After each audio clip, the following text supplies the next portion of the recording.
It's strange how one night can change everything you think you know about the world. I've never told this story out loud before, mostly because people don't believe it. But maybe someone watching this will finally understand that some roads should never be taken. It was last autumn.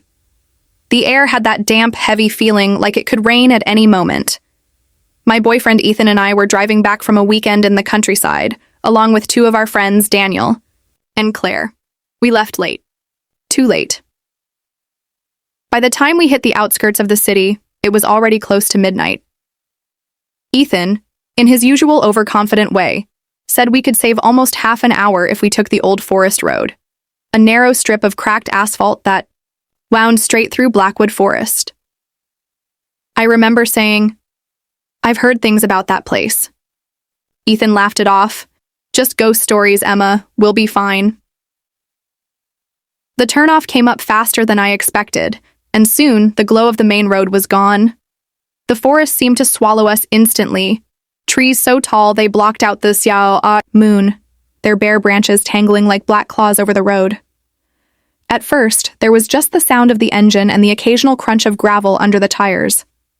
But after a few minutes, it hit me. There was no wind, no rustling leaves, no night creatures, just silence. I tried to distract myself by watching the GPS on my phone, but the signal kept dropping. And then, half an hour into that darkness, the car made a strange coughing sound. Ethan frowned. "That's weird." A moment later, the headlights flickered. The engine gave a final sputter and died. We coasted to a stop in the middle of the road. Daniel and Ethan both got out to check under the hood. Claire stayed in the front seat. I sat there, hugging my jacket tighter around me. And that's when I heard it. At first, I thought it was just my imagination, a faint sound, almost too quiet to notice. It was a laugh. A woman's laugh. Not cheerful, not mocking, just soft, like it was meant to lure you in. I glanced at Claire. She was staring straight ahead, her knuckles white around the straps of her bag. She whispered, "Emma, someone's in the trees." I turned my head toward the right side of the road. Through the thin veil of fog, I saw movement, a pale figure, drifting slowly between the trees. I blinked, thinking maybe it was the fog shifting, but then I saw the hair. Long, black, tangled. The figure stopped. I couldn't see its face, and the hair covered it completely, but every nerve in my body screamed that it was staring at me. Ethan's voice broke the moment. "Battery's dead. I'll try again in a minute." Then Daniel asked, "Do you guys hear that?" We all froze. It was coming from the same direction as the figure. A faint metallic jingle, like small bells, anklets, moving through the fog. The shape in the trees stepped forward, and that's when I saw her feet. They were bare, and they were facing the wrong way. Claire gasped. Ethan swore under his breath. The woman, or whatever she was, began to walk toward us.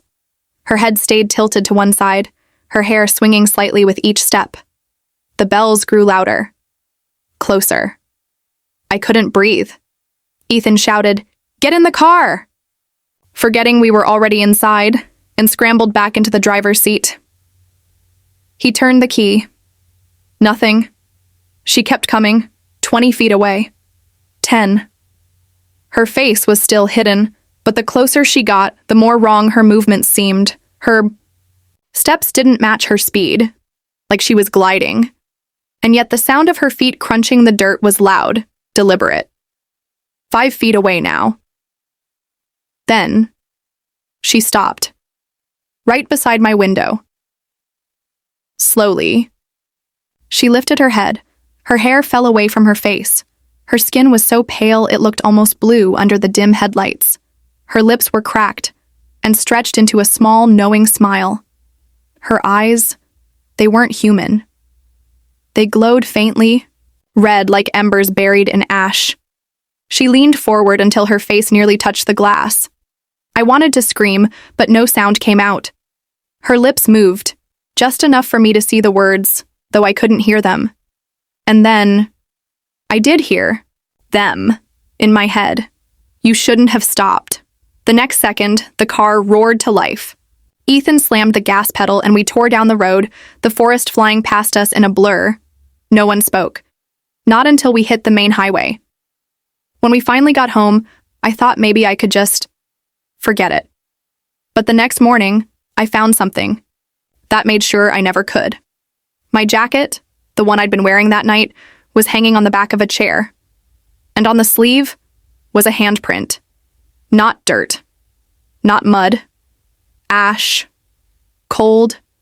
And gray.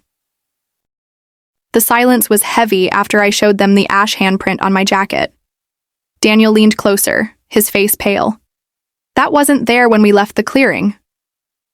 We all looked around. The fire we'd made earlier had gone completely cold, though no one remembered putting it out. And the trees? They seemed closer now. Ethan checked his watch. It's barely past midnight. Let's head back to the road. But when we started walking, the path didn't feel right. Every few steps, we heard it. The faint ch-ch-ch of anklets, just ahead, just out of sight. And every time we stopped, it stopped too. Claire whispered, "She's leading us somewhere." The moonlight barely touched the forest floor now. It was darker, thicker, as if the night itself was watching. And then, without warning, Daniel froze. "Guys," he pointed ahead. Hanging from a low branch was a wooden charm, twisted sticks bound together with red thread, and in the middle, a clump of black hair. The same hair we'd seen in the old shrine earlier. Ethan reached up to touch it, but the moment his fingers brushed the hair, a scream tore through the forest, high-pitched, piercing, and it came from everywhere. We ran, branches whipped against our faces. The ground was uneven, roots pulling at our feet. But no matter how far we ran, the sound followed. Finally, we stumbled into a small clearing. Dead leaves covered the ground, and in the middle was something even worse, a half-buried stone well. The air around it was colder, and as we caught our breath, a figure appeared at the far edge of the clearing. She was standing perfectly still, head tilted, hands hanging limp at her sides. Her feet facing backward.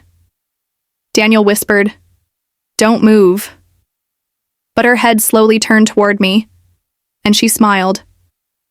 She stood there, smiling. Her lips didn't move, but her voice was inside our heads. "One of you belongs to me." Ethan grabbed my arm, whispering, "Run. Now." We bolted, not daring to look back.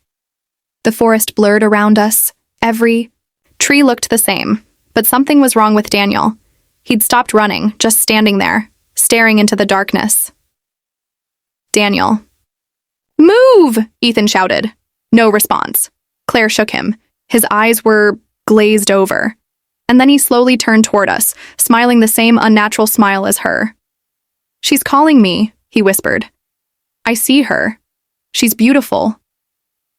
Before we could react, Daniel's body jerked violently, as if invisible hands had gripped him. His feet lifted an inch off the ground. We froze. The air was electric, humming. Suddenly, crack! His neck twisted sharply to the side. Too far. His lifeless body dropped to the forest floor. We didn't scream. We couldn't. From behind the trees, the sound of anklets grew louder. She was coming, slowly, but she didn't need to. "Hurry." Ethan grabbed Claire and me, pulling us into a narrow animal trail. Branches tore at our clothes, mud splashed against our legs, but we kept running until we saw it. Claire's breath caught beside me, and Ethan's eyes darted nervously to the dark forest retreating behind us. "We're safe now," Ethan said, but his voice lacked conviction. I knew better. The forest had marked me for a reason, a warning, or a curse. But I wasn't going to let it control me. I reached into the glove box and pulled out a small vial of salt Claire had brought, just in case. I sprinkled it over the handprint, watching as the ash flickered and dissipated like smoke in sunlight. For the first time, the weight lifted, just enough. We had escaped Blackwood Forest and the darkness that lived there. But some things would never leave completely. As the sun rose, painting the sky with soft gold, I looked at my friends and whispered, "We're alive, and this is our second chance." The road ahead was uncertain, but for now, we were free.